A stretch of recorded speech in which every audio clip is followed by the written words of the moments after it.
নমস্কার কৃষক বন্ধুরা, কেমন আছেন সবাই? আশা করি সবাই ভালো আছেন। তো বন্ধুরা, আজকে আমি আবার একটি ভিডিও নিয়ে আপনাদের সামনে চলে এসেছি। আপনি যদি একজন আলু চাষি হয়ে থাকেন তাহলে অবশ্যই আমার ভিডিওটি প্রথম থেকে শেষ অবধি দেখার চেষ্টা করবেন এবং ভিডিওটি দেখার পরে ভালো লাগলে অবশ্যই একটি লাইক করতে ভুলবেন না। তো দর্শক বন্ধুরা, যে সমস্ত কৃষক বন্ধু আপনারা পোখরাজ আলু চাষ করেছেন এবং অনেক দিন যাবতও আপনার বাজার দর খারাপ থাকার দরুন আলু বিক্রি করতে পারছেন না এবং আলুর অনেকটা সমস্যায় পড়ে গেছেন এবং দিন দিন আলুর কোয়ালিটি নষ্ট হতে চলেছে, তাই আপনারা আর কতদিন অপেক্ষায় থাকবেন? যেহেতু গত 15 থেকে 20 দিন থেকে আমরা আলুর বাজার দরের কোনো রকম পরিবর্তন লক্ষ্য করতে পারছি না, তাই আপনারা হয়তো অনেকটা দুশ্চিন্তার মধ্যে রয়েছেন। তাই বন্ধুরা, অবশ্যই আলুর বাজার দরের উন্নতি হতে পারে বলে আমরা অনেক ব্যবসায়ীর কাছে জানতে পেরেছি, তাই এই বিষয়টি আপনাদের সামনে শেয়ার করতে আজকের ভিডিও। তো বন্ধুরা, ভিডিওটি দেখার পরে চ্যানেলটি সাবস্ক্রাইব করতে ভুলবেন না এবং ভিডিওটি অবশ্যই একটি লাইক করবেন। তো কৃষক বন্ধু, বিগত প্রায় 1 মাস ধরেই আমরা আলুর বাজার দরের একটা মন্দা লক্ষ্য করতে পারছি, অর্থাৎ আলুর বাজার দরের কোনো রকম উন্নতি হচ্ছে না, যার কারণে আমরা আলুতে একটা বিশেষভাবে ক্ষতিগ্রস্ত হতে চলেছি। এই চিন্তাভাবনা রেখে আমরা আলুগুলো অবশ্যই বিক্রি না করে আমাদের জমিতেই ফেলে রেখেছি, কিন্তু দীর্ঘদিন জমিতে পড়ে থাকার জন্য আমাদের আলুগুলো অনেকটা কোয়ালিটি নষ্ট হতে চলেছে, তাই আর ধরে রাখা যাচ্ছে না বলেই মানা যাচ্ছে। তো এই সময় বা এই রকম পরিস্থিতিতে আমরা আলু বিক্রি করতে চাইলেও বিক্রি করতে পারছি না এবং অন্যদিকে বেশিরভাগ কৃষক বন্ধুদের আলুর গাছ নষ্ট হয়ে গেছে, বিশেষ করে পোখরাজ আলুর গাছ, যার জন্য আমরা সেই আলুগুলোকে জমিতে দীর্ঘদিন রাখতেও পারছি না। তাই অবশ্যই আমরা আলু বিক্রি করার সিদ্ধান্ত নেওয়ার মতো পরিস্থিতিতে পড়ে গেছি।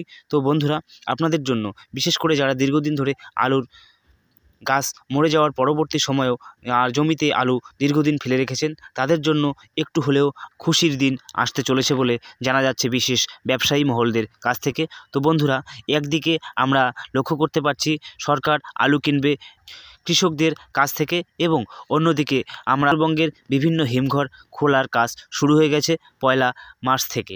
তাই বন্ধুরা, এই সময় হিমঘর খোলার সাথে সাথে সরকার আলু কিনবে ধার্য মূল্যে, অর্থাৎ ধার্য মূল্য ঠিক করেছেন 65,000 টাকা গাড়ি, অর্থাৎ 650 টাকা প্রতি কুইন্টাল হিসেবে, এবং এই আলুগুলো কিনবে বিভিন্ন সমবায় সমিতির মাধ্যমে। তো কৃষক বন্ধুরা, দেখা যাক ভবিষ্যতে আমরা কৃষকরা কতটা উপকৃত এবং তার সাথে দেখা যাক আগামী দিনে আমরা সরাসরি কৃষকরা সেই সরকারের কাছে আলু বিক্রি করতে পারি কি না, সেটাই আমাদের এখন লক্ষ্য করার সময়। তো বন্ধুরা, আলুর দাম যেহেতু সরকার নির্ধারিত করে দিয়েছে এবং আলু চাষিরা অবশ্যই সেই নির্ধারিত দামে আলু বিক্রি করতে পারবে, এটাই আশা রাখছে সমস্ত কৃষক বন্ধুরা।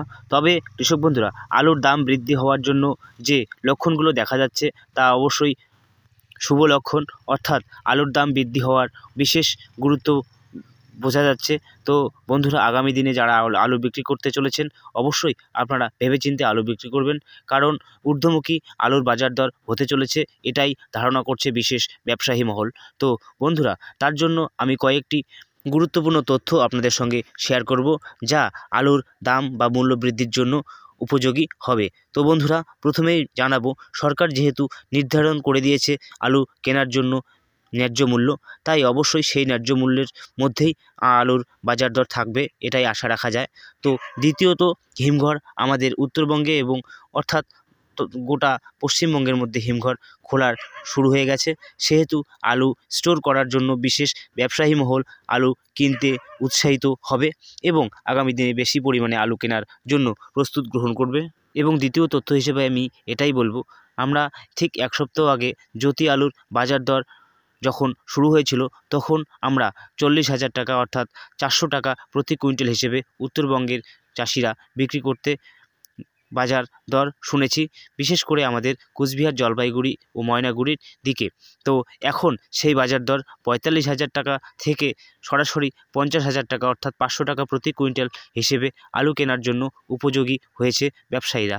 তো বন্ধুরা, দিন দিন আমরা বাজারের একটা ঊর্ধ্বমুখী লক্ষ্য করতে পারছি, যেহেতু হিমঘর খুলে গেছে এবং সরকারও আলু কেনার জন্য উৎসাহিত হয়েছে, তাই ব্যবসায়ীরাও আলু কেনার জন্য অবশ্যই প্রস্তুতি গ্রহণ করছে, যার কারণে আলুর বাজার দর একটু একটু করে লাফিয়ে উঠছে উপর দিকে।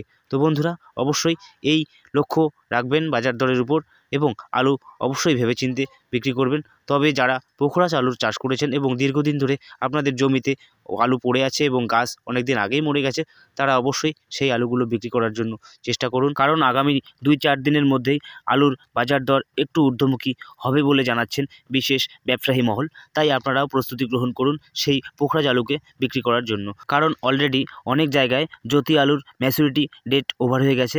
সেই জ্যোতি আলুগুলো বিক্রি করার যথেষ্ট বা উপযোগী হয়ে উঠেছে। সেই আলুগুলো বিক্রির অপেক্ষায় আছে, শুধু বাজার দর একটু চড়া হলেই সেই আলুগুলো বিক্রি করা শুরু হয়ে যাবে।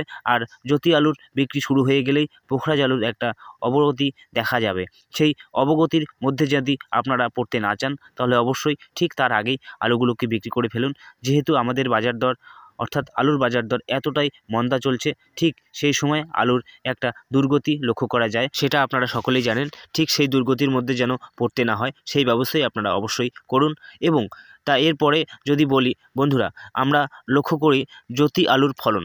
হ্যাঁ বন্ধুরা, জ্যোতি আলুর ফলন কিন্তু যথেষ্ট পরিমাণে নেই, অবশ্যই ফলন অনেকটাই কম হচ্ছে এই বছর, কারণ বেশিরভাগ কৃষক বন্ধুই আলুর বাজার দর না থাকার জন্য আলুর পরিচর্যা বন্ধ করে দিয়েছেন, অর্থাৎ ছত্রাকনাশকের প্রয়োগ বন্ধ করে দিয়েছেন। যার কারণে ছত্রাকের আক্রমণে আলুর গাছ অতি অল্প বয়সে দ্রুত নষ্ট হয়ে গিয়েছিল এবং আলু ম্যাচুরিটি বয়স পর্যন্ত গাছ টিকে থাকেনি, যার কারণে ফলন তেমন একটা ভালো বেশিরভাগ কৃষক বন্ধুদের হচ্ছে না। তো এর জন্য আলুর অনেকটাই সংকট হতে পারে বলে ধারণা করা যাচ্ছে। এবং তার সাথে সাথে বলবো ইউপিতে আলুর ফলন অনেকটাই কম, তাই অবশ্যই ধারণা করা যায় পর্যাপ্ত পরিমাণে আলুর উৎপাদন হবে না। তো বন্ধুরা অবশ্যই আপনারা বলবেন আলুর চাষ অত্যাধিক হারে হয়েছে এবং অনেক বেশি পরিমাণে চাষ হওয়ার জন্য আলুর এই বাজার দরের অবগতি। তাই বন্ধুরা আমরা চাষ বেশি করতে পারি, কিন্তু ফলন যদি আমাদের কম হয় তাহলে ঠিক চাষ বেশি করেও কোনো লাভ হবে না। তাই বন্ধুরা আমি সেই কথাটাই বলছি, এই বছর অনেকটাই ফলন কম হওয়ার আশঙ্কা করা যাচ্ছে। এবং তার সাথে সাথে ইউপির আলুর ফলন তো আপনারা লক্ষ্য করতেই পারছেন বিভিন্ন সংবাদ মাধ্যম এবং ইউটিউব চ্যানেলের মাধ্যমে। তাই বন্ধুরা সেই ইউপির আলু এবং বাংলার আলু দুটোতেই যদি ফলন কম হয়, তাহলে অবশ্যই আমাদের দেশের মধ্যে একটা আলুর সংকট দেখা দিতে পারে এবং সেই আগামী দিনে অবশ্যই তার কারণেই আলুর বাজার দর ভালো লক্ষ্য করা যেতে পারে। তাই বন্ধুরা অবশ্যই সেই চিন্তা ভাবনা করে আপনারা আলু বিক্রি করবেন এবং আলু সংরক্ষিত করবেন হিমঘরের মধ্যে, কারণ আগামী দিনে হিমঘরে আলুর একটা ভালো বাজার দর হওয়ার অবশ্যই হবে বলে ধারণা করা যাচ্ছে। তো বন্ধুরা তার মধ্যে আমাদের আরেকটি সমস্যা, সেটি হচ্ছে হিমঘরের অগ্রিম ভাড়া বৃদ্ধি। তো বন্ধুরা অনেক হিমঘর, বিশেষ করে উত্তরবঙ্গে যে সমস্ত হিমঘর রয়েছে সেই সমস্ত হিমঘরের ভাড়া বৃদ্ধি করা হয়েছে।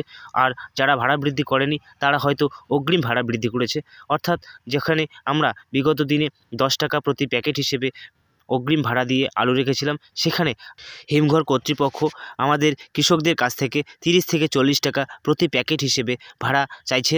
তো বন্ধুরা এই জায়গায় আমরা হয়তো অনেকটা আর্থিক সংকটে পড়তে পারি, যার কারণে আলু হিমঘরে সংরক্ষিত নাও করতে পারি।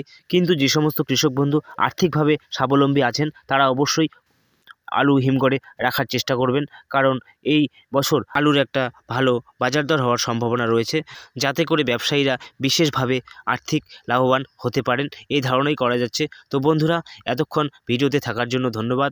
আজকের মতো ভিডিওটি এই পর্যন্তই, দেখা হবে কোনো গুরুত্বপূর্ণ বিষয় নিয়ে পরের ভিডিওতে। ততক্ষণে ভালো থাকবেন, সুস্থ থাকবেন। আর আপনি যদি এখনও আমার চ্যানেলটি সাবস্ক্রাইব না করে থাকেন, চ্যানেলটিকে অবশ্যই এই ধরনের খবর পাওয়ার জন্য সাবস্ক্রাইব করে রাখবেন। তো বন্ধুরা আজকের মতো নমস্কার।